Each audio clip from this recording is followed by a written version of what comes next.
el Cordero de la Expiación. Y vamos a dar lectura a un pasaje breve que nos va a ayudar a entender un poquito las doctrinas que están pegadas respecto al sacrificio y derramamiento de sangre. Y empieza con la expiación, la propiciación, la redención, ¿no?, la sustitución, la reconciliación, doctrinas que se derivan unas de otras. Y aunque el tema de hoy es la expiación, vamos a empezar con un pasaje que no explica mucho la expiación, pero sí da a entender lo que hoy queremos aprender en esta mañana. Dice: por cuanto todos pecaron, están destituidos de la gloria de Dios, siendo justificados gratuitamente por su gracia mediante la redención que es en Cristo Jesús, a quien Dios puso como propiciación por medio de la fe en su sangre, para manifestar su justicia a causa de haber pasado por alto en su paciencia los pecados pasados, con la mira de manifestar en este tiempo su justicia, a fin de que Él sea el justo y el que justifica al que es de la fe de Jesús.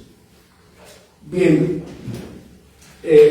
ahora vámonos a Génesis para entender el nacimiento de esta doctrina, porque es interesante ver que esta doctrina de la expiación, que es cubrir el pecado, no cubrir el pecado, cubrir el pecado de tal manera que tiene varios propósitos. Este tipo de expiación, que es cubrir el pecado, no más que en el futuro próximo nuestro Señor Jesucristo vendría a quitar el pecado. ¿Cuál era el propósito de cubrir el pecado? Bueno, nos lo enseña Génesis capítulo 3, cuando el hombre peca y Dios había dado un mandamiento al hombre y a su mujer en Génesis 2, cuando le dice, versículo 17: mas del árbol de la ciencia del bien y del mal no comerás, porque el día que de él comieres ciertamente morirás. ¿Cuántos mandamientos regían a Adán y su mujer? 1. Había una penalización en este mandamiento. ¿Cuál? La violación de este mandamiento, la transgresión de este mandamiento, el castigo sería la muerte. Bien, conocemos la historia. Adán y su mujer transgreden este mandamiento, la mujer toma del fruto, come, y la mujer le da a su esposo, de tal manera que aquí los dos se vuelven objetos del castigo, y Dios pronuncia una maldición sobre la serpiente, una sobre el hombre y una sobre la mujer. Entonces, la obligación de la justicia era dejar muerto a Adán y su mujer. Eso es lo que la justicia siempre demanda, el castigo sobre el delito. Así lo estableció Dios.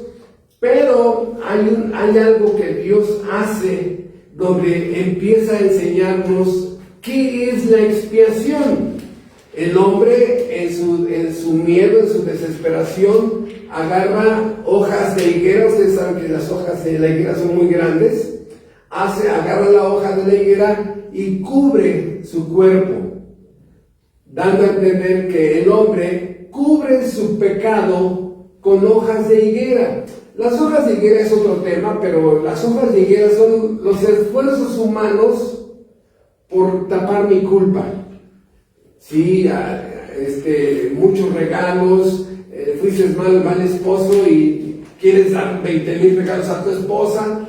Eres una mala esposa y quieres darle muchos regalos a tu esposo.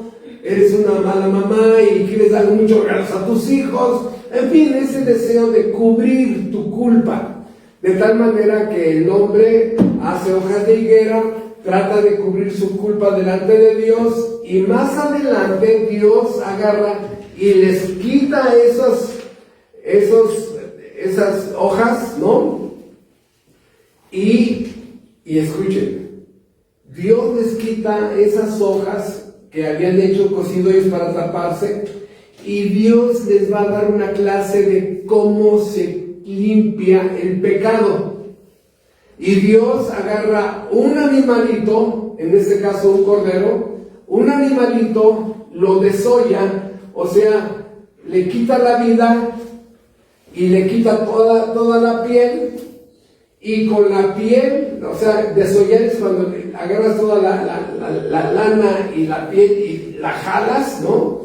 Como que desvistes de la piel al animalito, y con esa piel cubre a Adán y a su mujer, dando a entender la Biblia que así se cubre el pecado. El hombre quiso cubrir su pecado con hojas de higuera. Las religiones son las hojas de higuera, ¿no? Y Dios dice, no, el pecado se cubre de esta manera. ¿Cómo? Yo, dice Dios, el juez del universo, yo le castigo a un inocente, el cordero no hizo nada, yo castigo a un inocente porque tiene que caer la justicia sobre alguien, y para que la justicia no cayera sobre Adán y su mujer, la justicia, Dios decide que caiga sobre un inocente.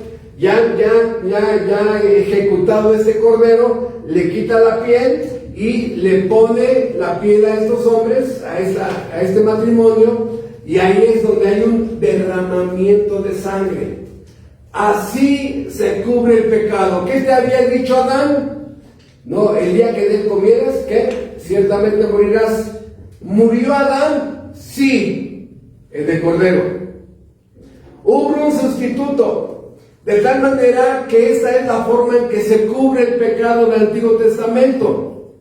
Por eso hay personas que leen la Biblia y dicen, ay, es que mucha sangre, y que derramamiento de sangre, y que Dios miró la sangre, y hasta que la sangre se vertió, y que la sangre del propiciatorio. Ay, es una religión muy sangrienta. Lo entendemos de personas que no estudian la Biblia, que no conocen todo este paquete de doctrinas. Pero hermanos, cuando Dios mira la sangre, escuchen, cuando Dios mira la sangre es porque alguien ya fue ejecutado por la justicia. Así de sencillo. No te compliques tanto esto. Cuando el ángel de la muerte pasó sobre Egipto y los judíos ya habían sacrificado el cordero pascual, y habían puesto sobre el dintel, sobre la marquesina y la ventana de las fachadas de la casa, habían puesto la sangre. El ángel pasaba y miraba la sangre, el ángel pasaba y miraba la sangre, y ya no pasaba juicio ahí. ¿Por qué? Porque la sangre habla que la justicia ya cayó sobre alguien. Alguien le pagó a la justicia con su vida. Por eso, hermanos, las religiones han tenido mucho éxito, porque la persona llega allí con culpa: maté, adulteré, robé, atropellé, muchas cosas donde la persona llega ahí y la culpa lo está consumiendo, y va con un religioso y rézate esto, ¿no? Y luego, flagélate. Y es que ya lo hice, ¿no? Y luego, votos de pobreza. Ya tengo 3 años de votos de pobreza, y luego, votos de silencio. O sea, y le van agregando algo porque la persona tiene tanta culpa que no sabe cómo quitarse esa voz de la conciencia que lo está acusando, y en ese momento le venden fórmulas para quitar la culpa, ¿no? Azotes, flagelaciones, votos, me voy de religiosa en un convento, o sea, lo que sea, pero quiero quitarme la culpa. Bueno, quiero decirte, querido amigo, hermano, que hay una sola forma que un sustituto le paga la justicia. Y disculpen que otra vez voy a comentar algo que ya lo hemos dicho muchas veces, pero el tema me lo obliga. ¿Cuál? Pregunta: ¿a la justicia se le paga con buenas obras? No. O sea, lo hemos dicho, si una persona está por haber violado a 10 niñas, a 10 niñas las violó, de pronto dice el señor, oiga, señor juez, y si hago una primaria, ¿me dejarían ir? No. Regresa otra vez a platicar con el director. Oiga, y hable con el juez, no dígale que le hago una primaria, una secundaria y una prepa. Y le van a decir que no. Bueno, le hago 5 primarias, 5 secundarias, 5 prepas y 5 universidades. La respuesta siempre será que no. ¿Por qué? Porque a la justicia no se le paga con buenas obras. A la justicia se le paga con la justicia. Y la justicia en ese momento dice, pena de muerte, 10 años, 40 años, no sé. Eso es lo que dice la justicia, la ley. De tal manera, hermanos, que vean ustedes, si los hombres no le pagamos a la justicia con buenas obras, ¿por qué tu religión te enseña a pagarle a Dios con buenas obras ante la justicia divina? Eso es lo más irracional que hay. Por eso la terrible falsedad de las religiones. Pórtate bien. Ay, ya tengo un año de portarme bien. Ya tengo un año de portarme bien, ¿no? Ajá. Y los 40 años que te portaste mal, ¿qué? Que porque tienes 3 meses de no tomar alcohol, ya justificas los 40 años de alcohólico. No, por favor. O sea, hermanos, regreso al tema, ya me estoy desviando. La expiación, Dios la diseñó, la creó, y Él fue el primero que al momento en que sacrifica ese cordero para cubrir el pecado de Adán, nos enseña la expiación. Un sacrificio que le quita la culpa a alguien. De hecho, popularmente, escuchen, popularmente, en muchas partes se usa la frase chivo expiatorio, ¿no? Que agarraron a tal político, pero se agarró un chivo expiatorio. O sea, a alguien que inocentemente era inocente y le echaron la culpa. Y esta frase es muy común, la escuchamos frecuentemente en el año, donde alguien o personas, mujeres, grupos, agarran un chivo expiatorio. Bueno, la expiación es que a ese cordero se le transmite mi culpa. Es lo que es la doctrina de la imposición de manos. Se llevaba el cordero al tabernáculo. El judío que había transgredido la ley de Dios le imponía sus manos y confesaba sus pecados, de tal manera que se le transfería la culpa al corderito, y en ese momento el sumo sacerdote lo ejecutaba, dando a entender que su pecado había sido cubierto por la sangre de un inocente. Y por eso en el tabernáculo todos los días se predicaba lo mismo: la paga del pecado es la muerte. No, pecaste, trae cordero. La paga del pecado es la muerte. Pecaste, trae un cordero. La paga del pecado es la muerte. Hermanos, esa es la predicación de todos de cientos de años en el Antiguo Testamento. Y ahora, pecaste, pellizquito, ¿no? Pecaste, patillazo. Hermano,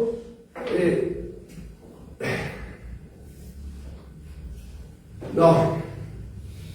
Por eso la doctrina de la expiación tiene que ver mucho con un cordero. La pregunta que hemos hecho a través de esta serie de Cristología es: ¿por qué Dios escogió la figura de un cordero?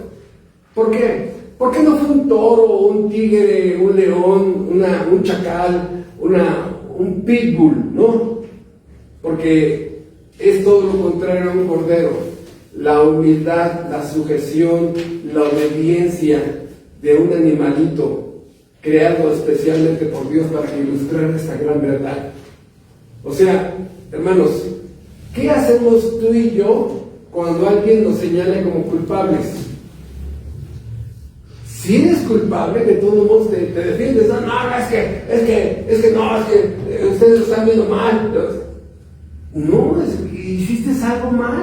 No, pero es que si siendo culpable la gente nos defendemos en forma pecaminosa, ahora siendo inocente y te hagan sentirte culpable, peor, ¿no? O sea, la escena se vuelve peor, porque si eres inocente y te están culpando de algo, hay una indignación, te pones rojo y peleas y defiendes, ¿no? Y ahí sí te sale los tigres o el toro. Era necesario que Cristo viniera como cordero, porque el cordero lo acuestan, lo amarran y te sigue mirando con una mirada de ternura, ¿no? Y puedes encerrarle el cuchillo al corderito y no pasa nada. Les había platicado a ustedes en mi niñez que mi abuelito ejecutó a un puerquito que se llamaba el Pichojos, no sé si se recuerden, y que a la mera hora mi abuelito le entierra el puñal al puerquito y no le tiró al corazón y chillaba. El chillido del puerco es fuertísimo, ¿no? Y fueron así que yo estaba viendo la escena y tenía como 7 años, ¿no? Entonces sí te quedas así, ¿no? Bueno, hasta que ya lo logró darle al corazón y ahí llegó el Pichojos. Hermanos, era necesario el cordero, porque como cordero no abrió su boca. Tenía que guardar silencio ante tanta gente que lo acusó, su familia lo acusó, su pueblo lo acusó, la multitud lo acusaron, los centuriones lo acusaron, las autoridades religiosas lo acusaron, las autoridades civiles lo acusaron, los gobernantes lo acusaron, los centuriones lo acusaron.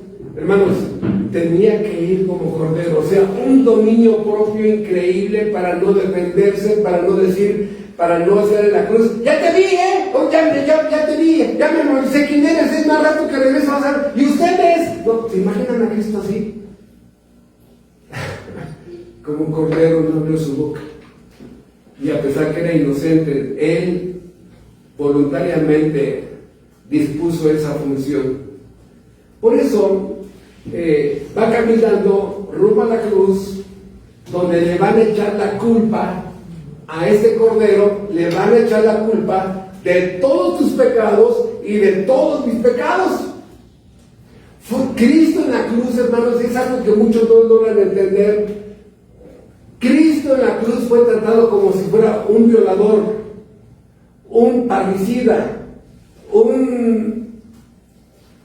de todo, hermano, de todo. Fue tratado como lo peor. ¿Por qué como lo peor? Porque los pecados de un violador, que es que Dios le da la gracia de arrepentirse, Cristo los pagó, entonces fue tratado como un violador, etcétera, etcétera, para no mencionar tantas conductas pecaminosas. Fue tratado de esa manera. Entonces Cristo va rumbo a la cruz, en el monte, va en esa vía crucis, cargando la cruz, y allá adelante en la cruz el Padre iba a colocar en él tus pecados y los míos. Iba a ser acusado de algo que tú y yo hicimos y él no hizo. Por eso es la figura de cordero, por eso la importancia. Y ahora, aquí hay otra cosa importante, hablar dentro de la expiación, porque el actor importante en todo esto es también el juez. A ver, aquí está en la corte, en el tribunal, en un juicio, está el juez, el acusado,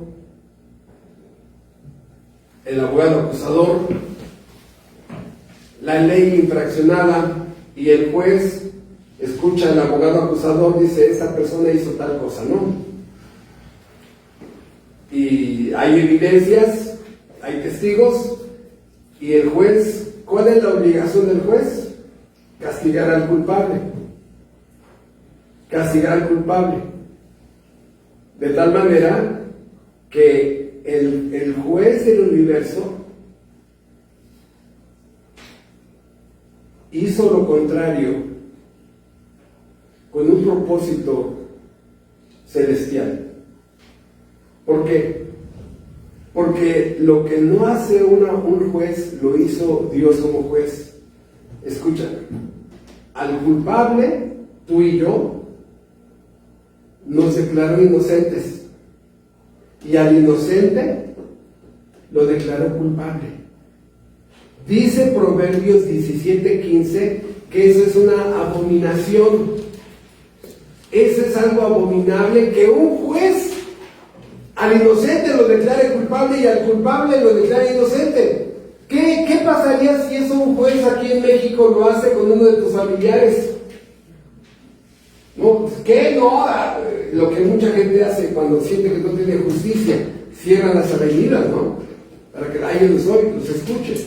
Bueno, hermanos, precisamente eso es lo que hizo Dios en el tribunal. Pero, había una razón para hacerlo.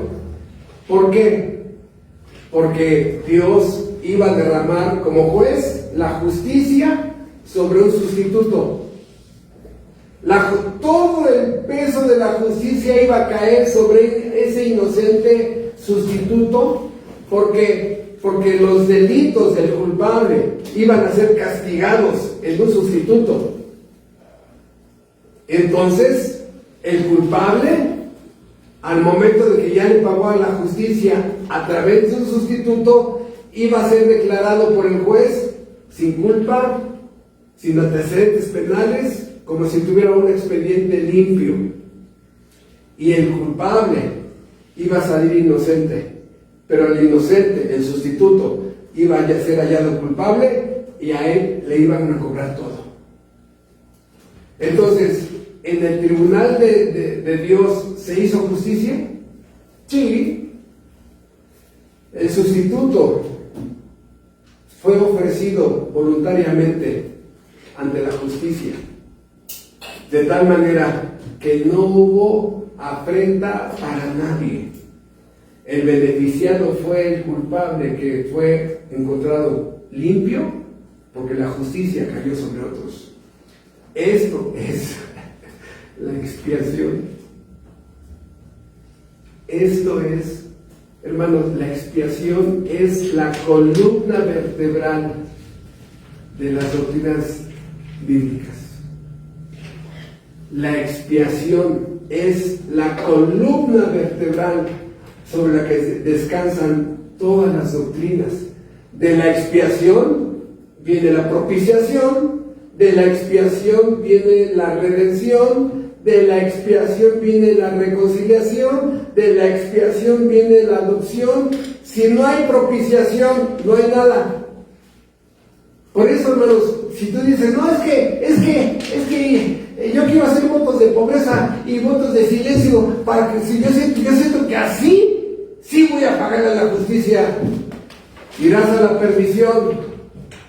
Hermano, entonces todos aquellos que van en peregrinaciones, que hacen votos, que se vuelven religiosos y andan así con carita de Sor Juana Inés de la Cruz o de San Martín de Porres, ¿esos qué? Son como Caín. ¿Cómo? Bueno, hermanos, ven ustedes. Paso número 1. Dios hace expiación en Edén. ¿Sí? Adán mira que le quitaron las hojas de higuera y cubrieron su pecado con la sangre de un inocente. No, 2. Ahora, 3. Adán le enseña a sus hijos, Caín y Abel, cómo se cubre el pecado. ¿Sí vamos viendo? Adán le enseña a sus hijos, Caín y Abel, cómo se cubre el pecado. Entonces, Génesis 4 nos narra el momento en que va Caín y Abel a ofrecer el sacrificio. Bien. ¿Quién sí había entendido la clase de su papá y la clase de Dios? Abel. Abel va y presenta su sacrificio, presenta el mejor sacrificio, dice que era el más gordo, o sea, esto es para Dios, ese es el sacrificio, y en ese momento es aceptado. Y dice Hebreos 11:4, lo que leía a Saúl, esto fue ofrecido, dice este sacrificio, y fue hallado justo. ¿Por qué? ¿Por qué fue hallado justo? Porque la justicia miraba que ya un inocente había pagado por los pecados de Abel. ¿Cuál es el problema de Caín y toda la gente que quiere ofrecer peregrinaciones, mandamientos, flagelaciones y todo ese tipo de cosas? ¿Cuál es el problema? Es como Caín.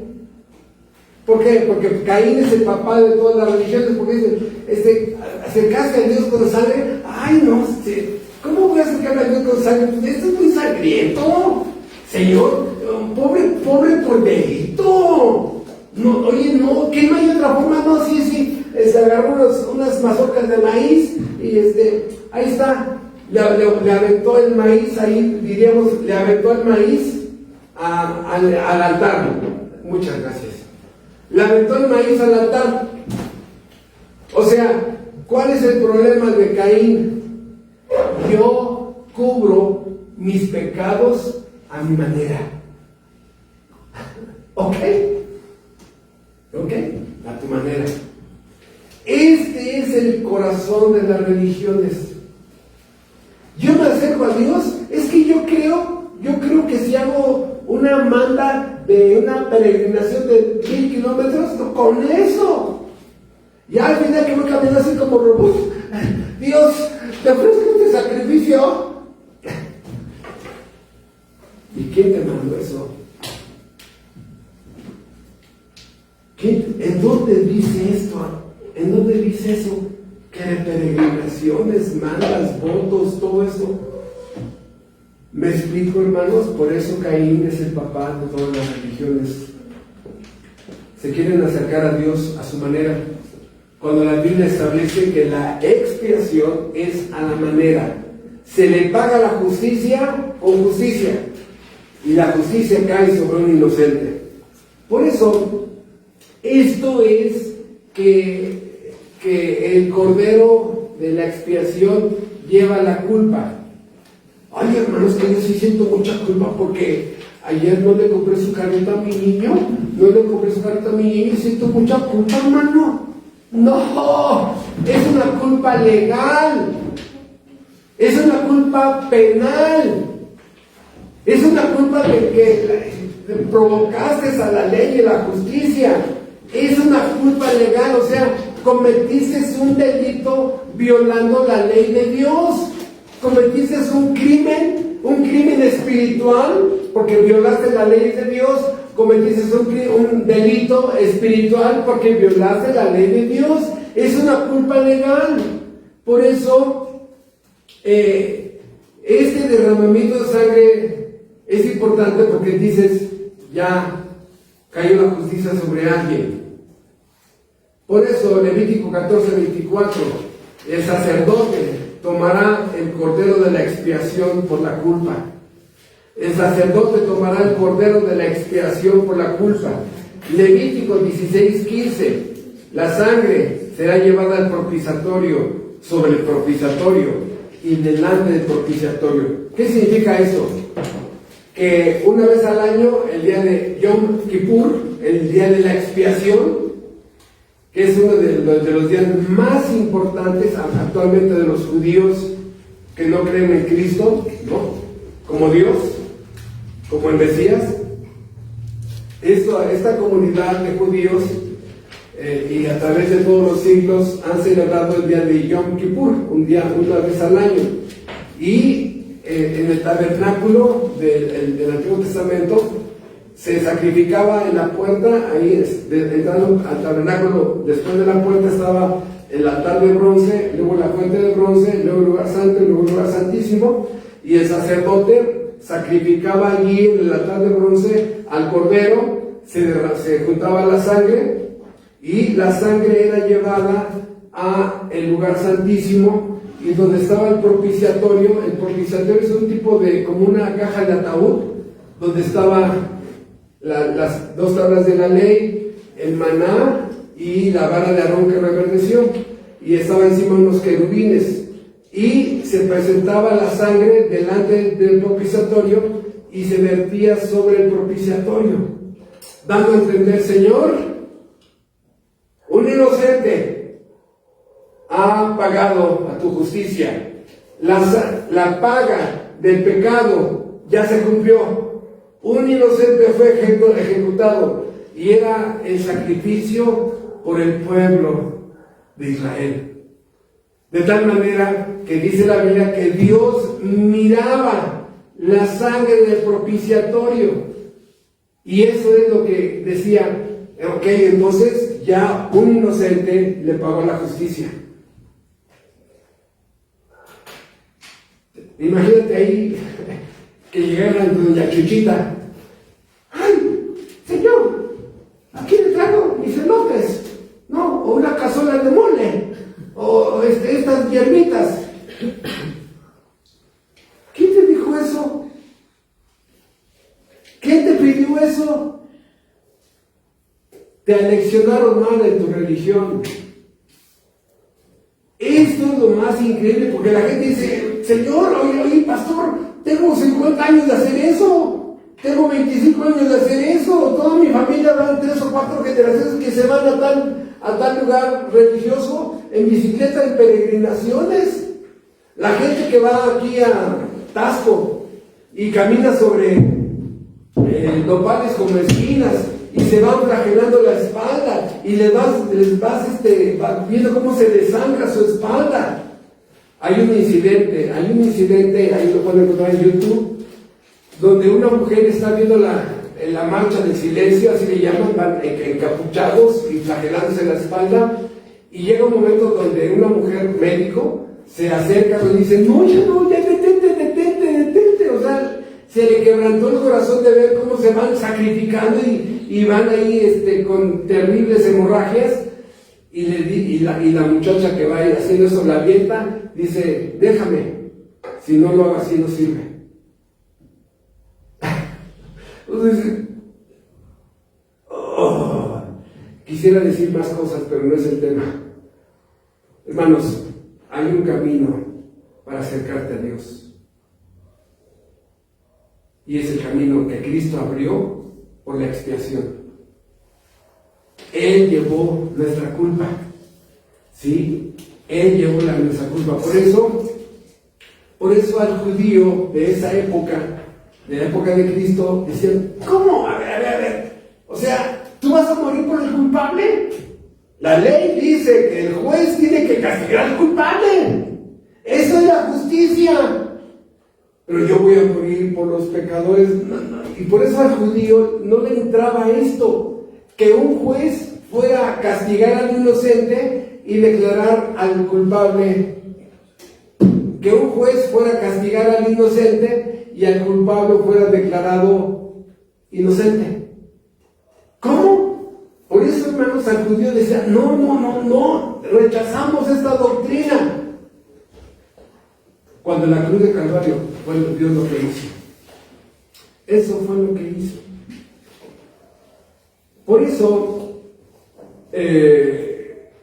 leímos ahorita, antes de empezar, Romanos 3, y algunos no les tocó, pero hace algunos años estudiamos allá en la iglesia de Irapuato el libro de Romanos.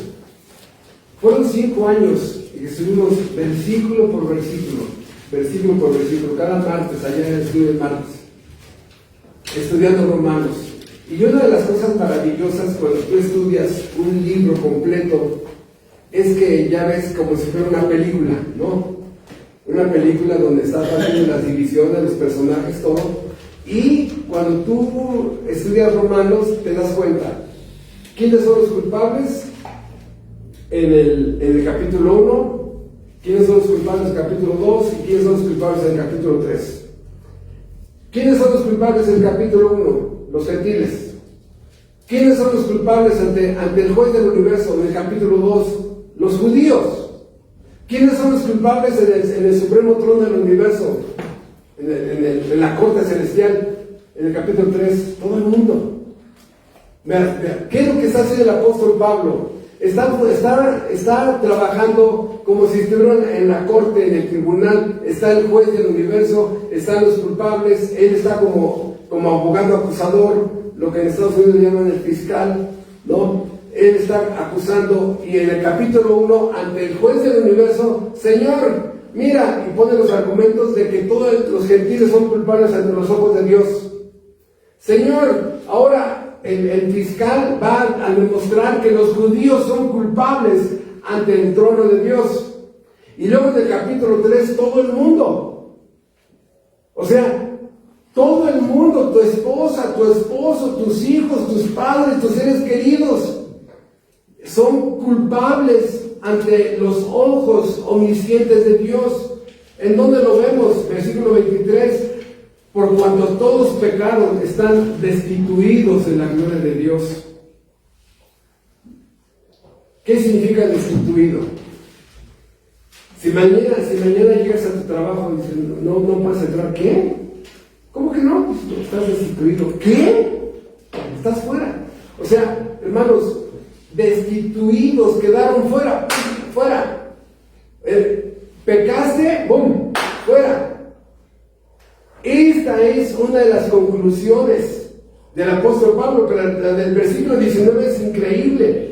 Dice el versículo 19 del capítulo 3 de Romanos: pero sabemos que todo lo que la ley dice, lo dice a lo que está bajo la ley. ¿Para qué? Para que toda boca se cierre y todo el mundo quede bajo el juicio de Dios. Todo el mundo. Porque hubo periodos de tu vida donde te destapaste pecando, ¿sí? Y lastimaste a personas, causaste dolor, aflicción, traición, cosas depravadas, pervertidas, que el Dios del universo te vio. Él te vio y te escuchó. Por eso, hermanos, ante los ojos de Dios somos hallados culpables. A lo mejor hay un periodo que te portaste bien o te estás portando bien, pero ¿y el pasado qué? Me porto bien una semana y borrón y cuenta nueva. No. Hay una lista de transgresiones que cometiste contra la ley moral de Dios. Por eso, dicen, por cuanto todos pecaron, están destituidos de la gloria de Dios. Pero quiero que veas esto. Ya todo el mundo está bajo el juicio de Dios. Todo el mundo está esperando la pena de muerte, porque la paga del pecado es la muerte. Y si tú lees el Antiguo Testamento, cada uno de los 10 mandamientos está bajo pena de muerte. Cada uno de la transgresión de los 10 mandamientos está bajo pena de muerte. Y yo sé que mucha gente dice, ay no, es que en lugar de que nos animen a acercarnos al cristianismo, nos alejan. Tú sabes qué haces con esta información, pero eso es lo que dice la Biblia. Por eso, como todo el mundo está bajo pena de muerte y hemos pecado y lo que merecemos es la muerte eterna, por eso Dios solucionó esto. ¿De qué manera lo solucionó? Bueno, mandando a alguien que a él le cayera la pena de muerte. Y por eso tenía que ser un cordero limpio, sin mancha, que Cristo no pecara ni de pensamiento, palabra o hecho. Porque si Cristo hubiera pecado una sola vez, entonces tendría que haber ofrecido un sacrificio por él. Por eso, dos cosas nos salvan a ti y a mí. Primero, una vida perfecta ante la ley de Dios, donde no pecó pensamiento, palabra ni acción. Él vivió sometido espiritual, moral, familiar, mentalmente a la ley de Dios. Y el segundo, ser castigado por la justicia. ¿Qué significa eso? Que Él vivió su vida perfecta y me la transfiere a mí, a Humberto Méndez, y ahora el juez del universo ve a Humberto Méndez como si yo hubiera vivido la vida que él me concedió, porque yo jamás viví una vida así. Y Dios ve en Humberto una vida que fue la que él me transmitió, y en ese momento, escuchen, Dios me aplica la justicia. Ok, entonces no viviste tú esa vida, pero Cristo la murió por ti, ¿sí? Te la transfiere, ¿sí? Es un intercambio de expedientes, ¿no? A Cristo le ponen mi expediente apestoso y a mí me propone su expediente perfecto. Entonces, ok, entonces Cristo vivió la vida que tú no pudiste vivir. Sí. Ok. Entonces te veo como justo porque tú viviste una vida conforme la ley y la justicia te lo demandaba. Ok, está bien. Pero, ¿y todas las transgresiones que cometiste? ¿No? En ese momento, el juez me aplica la muerte de Cristo, donde le paga a la justicia todos mis pecados. Entonces, las dos, que es la obediencia activa y la obediencia pasiva de Cristo, la obediencia activa, donde estuvo obedeciendo y obedeciendo y obedeciendo la ley moral de Dios, y la obediencia pasiva, donde como cordero no abrió su boca y fue ejecutado. Las dos me son conferidas a mí, y en ese momento el juez del universo me mira como si yo hubiera guardado siempre la ley y como si yo ya hubiera sido castigado por mis transgresiones. En ese momento, ¡pum!, se declara perdonado, justificado de todo mal. Y en ese momento Dios, como juez, me da el perdón, el indulto, y no haya una orden de aprehensión contra mí. Porque quiero decírtelo, con tus familiares no creyentes, con tus familiares que si quieren seguir buscando el perdón a través de llevarle flores, ¿no? Hay una orden de aprehensión todavía contra ellos. Mientras no crean al sacrificio de Cristo, mientras no crean en la cruz del Calvario, donde Cristo le pagaba la justicia, ellos están bajo condenación. Porque están buscando el perdón de Dios en un método que Dios no mandó. Por eso, Pablo, después de que pone bajo condenación legal, bíblicamente hablando, a todo el mundo, ¿cuál es el versículo 24? ¿Qué dice? Para que tengas una idea, cuando estudiamos Romanos, hermano, a este versículo Dios me permitió sacarle 40 sermones. 40 sermones del versículo 24. Dice, siendo justificados, por cuanto, dice el versículo 23, por cuanto todos pecaron, están destituidos de la gloria de Dios. Esta es la conclusión legal de todo el mundo. Pero ahora hay una gran noticia. ¿Cuál es gran noticia? Que de toda esta masa humana, ahora hay una esperanza de salvación. ¿Cuál? ¿Cómo? Siendo justificados. La palabra justificado es declarar inocente en un tribunal. Justificados. Siendo justificados gratuitamente por su gracia mediante la redención que es en Cristo Jesús, a quien Dios puso como propiciación por medio de la fe en su sangre para manifestar su justicia a causa de haber pasado por alto en su paciencia los pecados pasados. ¿Qué significa esto? Siendo justificados gratuitamente. Imagínense, hermanos, que aquí hay 100 religiosos vestidos de hábitos religiosos que están haciendo obras y obras, ¿no? Se sacrifican, se cortan la piel, castigan su estómago con ayunos, castigan su boca con votos de silencio, viven en la pobreza total, ¿no? Comiéndose un huesito, una tortilla dura. ¿Por qué haces eso? Pues que hice voto de pobreza, ¿no? Y todo tu ropa, es que hice voto de pobreza. Y viviendo en esas calamidades voluntarias,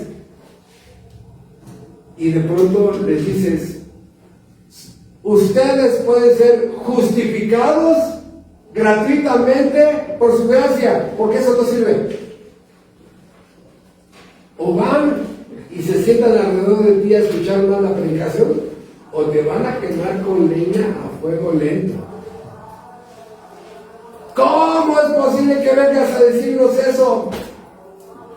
Afuera de muchos lugares religiosos, que te pares afuera, dices, ¡mentiroso! son justificados gratuitamente por su gracia. ¿Qué? Aquí dice, justificados, declarados por Dios, perdonados, absueltos, sin antecedentes penales, inocentes, gratis. ¿Cómo? Porque la justicia ya le cobró a un inocente, Cristo, el pecado de todos ellos. Hermanos, si no me recuerdo, fueron como unos 18 sermones de la justificación. De la gracia fueron más de 15 sermones y de la redención fueron como otros 15 sermones. Más de 40 sermones para entender este versículo, hermano. Este versículo tiene alto contenido, está hipercomprimido toda la enseñanza del libro de Romanos. Pero quiero que veas aquí cómo es el parteaguas. 3 capítulos mostrando la culpabilidad legal del mundo. Un versículo que abre toda la esperanza de salvación. Porque un cordero ya le pagó la justicia por tus pecados. Hermano, pero es que, pues yo sí le creo, pero perdóneme, pero es que este año tengo una promesa que cumplir de una peregrinación. Lo que tú quieras. Ya escuchaste, justificados gratuitamente. Tu pecado va a ser la incredulidad. No le crees a Dios. Esta es la solución divina. ¿Cómo Dios arregló la culpa legal del hombre? ¿Cómo Dios arregló la culpa? Castigando a un inocente en tu lugar. Pues, Señor, gracias, mira, ¿cómo dejaste a Cristo? Qué bárbaro, ¿cómo quedó? Pero mi peregrinación, perdón, pero es que ya se están yendo, ya los tengo que alcanzar. Qué pena por esa persona, ¿no? Qué pena. Hermanos, esto es la doctrina de la reconciliación. Dios se había separado del hombre en el Edén. Dios había expulsado de su presencia al hombre. Y escuchen, es Dios el que da el primer paso de la reconciliación. El ofendido, el Dios ofendido por tus pecados y tus transgresiones, es el que da el primer paso buscando al hombre. Y que tú digas, sí, está bien, sí, la cruz, sí, el cordero sacrificado, sí, pero mis votos, mi peregrinación, perdóname. O sea, para ti no representa nada la muerte de Cristo. La verdad no, es que mira, yo la verdad que yo le tengo mucha fe en mis peregrinaciones y ahí no me vas a sacar. ¿Está bien? Cuando te presentes en el día del juicio final, busca la clasificación de cuántas peregrinaciones Dios mandó. Hermano, mira, no vamos muy lejos. Suponiendo que matas a una persona, ¿con cuántas peregrinaciones se cubre tu pecado? ¿Con cuántas? Vamos a suponer que destruiste tu matrimonio. ¿Con cuántas peregrinaciones se limpia que hayan matado tu matrimonio? ¿Hay un tabulador? Por favor, eso solamente existe en tu cabeza. Por eso, hermanos, todos los que van a ir a la gloria eterna, al cielo, son personas que van a ir sin culpa, porque entrarán a la gloria no porque sean dignos, sino porque en Cristo Dios los hizo dignos. En Cristo hicieron cosas terribles, como esta mujer, así le dice la Biblia, la ramera Rahab. Hicieron cosas terribles, vendía su cuerpo, se prostituía, ¿no? Pero fue perdonada. Recuerden ustedes que puso un hilo de grana afuera de su casa, ¿no? Como si fuera el Cordero Pascual, y el ángel de la muerte no tocó esa casa. Esa mujer entrará a la gloria. Che, oye, pero ¿qué no sabes lo que hizo? Sí, Dios lo dijo.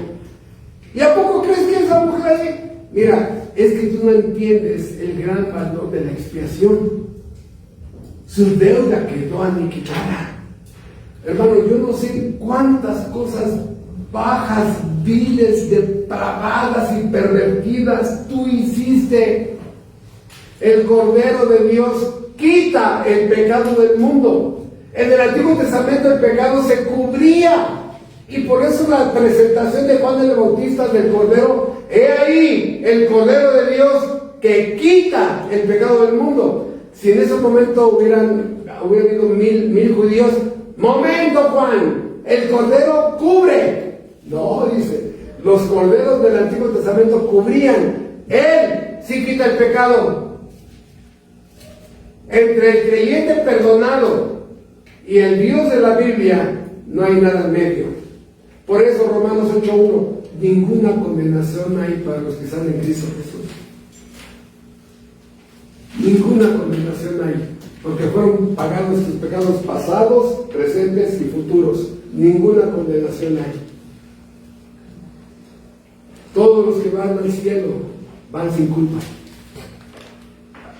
Todos los que van al infierno atormentados por la culpa. Y es interesante, hermanos, ver cómo mucha gente, la culpa los destruye. Sí, o sea, hermano, ¿cuánta culpa tiene alguien que destruyó su matrimonio, que mató a alguien, una mujer que le interrumpió la vida a sus hijos en su vientre, alguien que traicionó, alguien que dañó, alguien que lastimó, que causó mucho dolor? ¿Cuánta culpa? Que la conciencia lo está ahí atormentando, ¿no?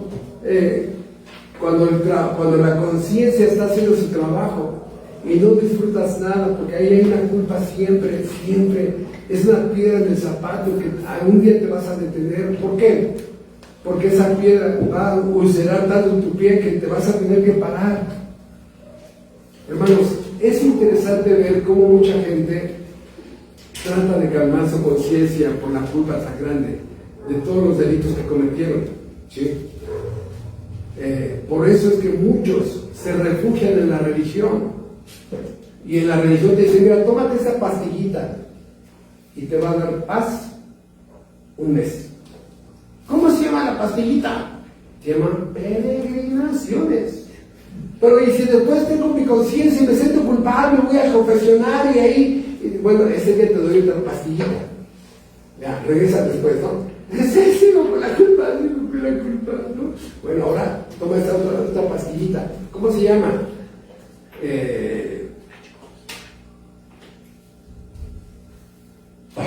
La marcha de silencio. La gente. Ya me la tomé y sigo, ¿no? Bueno, y así, hermano, te traen una pastillita. Lleva flores a ese lugar religioso, ve a la tumba, y ahí llora y chilla y confiésate y pídele perdón al difunto. Ya no está allí, ¿verdad? Pues son las pastillitas para calmar tu conciencia, pero esa conciencia, les he dicho a ustedes, es la voz de Dios que te está diciendo: culpable. No la puedes callar, hermano. No la podrás callar hasta que no haya un sacrificio que Dios acepte en expiación por tu pecado. Por eso, hermano, la gente cada año, y necesito regresar otra vez a mi peregrinación, necesito otra vez hacer esos ritos, necesito llevar, no como un arreglo floral, póngale ahí toda la florería, no, por la culpa. Por eso, la mayoría de conductas producidas por la culpa son terribles, hermano. Los psicólogos se han vuelto locos. ¿Qué hacemos con esa persona, no? Trae mucha culpa. Ataques de ansiedad, de desesperación, pensamientos suicidas, ¿no? Hermanos, ¿qué siente un hombre cuando destruye su matrimonio? ¿Qué siente una mujer cuando se destruyó su matrimonio? ¿Qué siente una persona que está en la cárcel y desamparó a su esposa, a sus hijos, porque él le está pagando a la justicia mexicana por sus delitos? ¿Qué siente un alcohólico que ahí sumido de por 8 en la calle, ¿no? Y toda su familia ahí tratando de salir adelante con la economía. Hermanos, pensamientos suicidas. Algunos llegan a caer en autolesiones leves, pero autolesiones. Otros están decaídos, deprimidos. Otros tienen graves problemas para dormir. Otros están tan iracundos que tienen puros pleitos familiares, separaciones, inclusive de sus mejores amigos. Otros se desquitan en el trabajo, pleitos laborales. Otros llegan a cometer delitos, crímenes. Empiezan a dañar, lastimar, arruinar, y grados, diferentes grados. Desgraciadamente todo esto, sin el Evangelio de la gracia de Dios en Cristo, desgraciadamente no buscan la causa, solamente atacan los síntomas. Ahí sumidos en el alcoholismo, ahí sumidos en las drogas, ahí sumidos con malas compañías, cada día muriendo, no asumen su responsabilidad, no aprenden de sus errores, no piden perdón, no buscan a Dios y a su perdón. Hermanos, es terrible ver a una persona morir sin Cristo, donde la religión los traicionó. Varias veces dándole su pastillita, calma conciencia. No. La gloria de esta doctrina es que Dios arregló el problema legal. Dios arregló el problema legal. Ejecutó a un inocente. Le transfirió a ese inocente el castigo que tú y yo merecíamos. Tercero, se hizo justicia. La paga del pecado, la muerte, ese cordero murió. El culpable puede recibir el perdón legal, ¿sí? Ya nada detiene eso. El expediente de esta persona en el Supremo Tribunal del Universo está limpio, ¿sí? Por eso Dios al creyente verdadero le llama santo. Y yo sé que si fueras ahí con los chavos de la esquina de algún barrio, santo, ay, si se te ve tu cara, entonces qué hay, no sé cuánto, no. Santo por mi posición en Cristo. Pero si tú te quieres seguir ganando el favor y el perdón de Dios a tu manera, irás a la perdición. Por eso, hermanos, por eso repito, la expiación es la columna vertebral del cristianismo, porque marca una separación de cómo las religiones, entre comillas, encuentran la paz con Dios según Noé.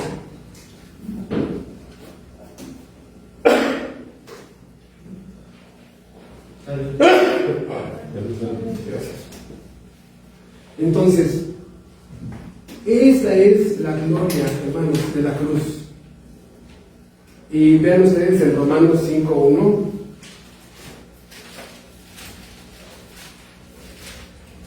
Justificados pues por la fe, tenemos paz para con Dios por medio de nuestro Señor Jesucristo. Justificados pues por la fe, tenemos paz para con Dios. Hermanos, vean ustedes, la expiación le transmitió a un inocente la culpa legal que tenía, sí. Él pagó la justicia, sí. El juez del universo le cobra a él, sí. A mí me declara justo, sí. Él me justifica entonces a mí, sí. Y dice, inocente, sin culpa, absuelto. Les he platicado muchas veces, y disculpe que lo repita, los 9 años que estuvimos entrando a los cerezos, me tocó ver a mí que la forma en que se liberaba a un preso, a un interno, era darle su hoja de libertad. Sí, entonces, de acuerdo a las puertas de seguridad que había, en cada una hay un custodio vigilando que no pase nadie, ¿no? Y le daban su hoja de libertad para cada parte. Una persona la acompañaba hasta ciertas puertas y tenía que entregar la hoja de libertad al que fuera acompañado, y luego otras puertas que ya entregaba la hoja de libertad, si no, no dejaban salir. Y a mí me tocó 2 veces, al momento de entrar al cerezo, ver que uno de ellos le abre el guardia el portón, le muestra la hoja de libertad, se queda él con la última y a ese custodio le dejan ahí, sale y cae de rodillas, ahí dando gracias al cielo, ¿no? Porque por su libertad, quién sabe cuántos años estuvo ahí, yo la verdad guardé respeto por ese momento, ¿no? Y luego al segundo, que ya iba yo más adelante, en otra ocasión, y venía con su hoja de libertad. Uno de los discípulos que tuvimos ahí, que era de Nicaragua, él me dio su hoja de libertad porque me habló cuando salió y me dice, mire hermano, le entrego a usted mi hoja de libertad, ya con esto soy libre. ¿Qué es lo que quiero decir con todo esto? Que cuando tú eres perdonado, cuando tú eres salvado y eres el objeto de la gracia de Dios, Dios te da tu hoja de libertad. Por eso no sé cuántos delitos has cometido. El problema es que Dios sí. Y en esta justificación que narra aquí, Dios te dio tu hoja de libertad. Perdonado, justificado, declarado inocente. Y así como con la mujer adúltera de Juan capítulo 8, vete y no peques más. Vete y no peques más. Justificados pues por la fe, ¿cuál es el efecto de esa persona? Tenemos paz para con Dios. Es una paz legal. Con muchísima gente que platiqué en los cerezos, me decía, uno de ellos me decía que ponía una cara así espantado. Dice, no, hermano, es que se siente bien, pues sale allá afuera. Dice, se siente bien, pues, y sale delincuente y sale allá afuera. ¿Y por qué? Dice, no, está uno con sus taquitos, su tortita así cubana, está comiendo, se lo refresco bien frío y de pronto, una sirena de patrulla. Uy, ya se me va el hambre de la torta o los taquitos al pastor que estoy comiendo, ¿no? Escucha, si una persona le da su hoja de libertad, ¿le va a preocupar el ruido de la sirena? No. ¿Por qué? Porque ya el juez lo declaró inocente. Esta es la paz de que ya fuiste perdonado. Puedes dormir por primera vez bien. ¿Se imaginan las noches cuando se dormía ya Rahab, la ex ramera, perdonada por ese hilo de cordón color de grana que representaba la sangre de Cristo? Ya dormía bien. Su pasado estaba muy lejos. La gracia la había regresado a casa. Así somos como ese hijo pródigo. Regresamos a nuestro Padre. ¿No? Regresamos a nuestro Padre.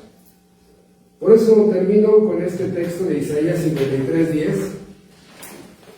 Este pasaje de Isaías 53, que es la doctrina del Cordero inmolado, sacrificado, expiado. Isaías 53, donde Cristo es representado como el Cordero ejecutado por el juicio de Dios.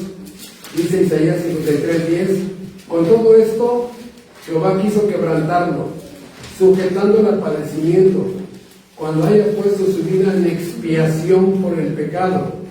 Verá linaje, vivirá por largos días, y la voluntad de Jehová será en su mano prosperada. Otra vez. Con todo esto, Jehová quiso quebrantarlo, sujetándolo a padecimiento, cuando haya puesto su vida en expiación por el pecado. Verá linaje, tú y yo, vivirá por largos días, la eternidad, y la voluntad de Jehová será en su mano prosperada.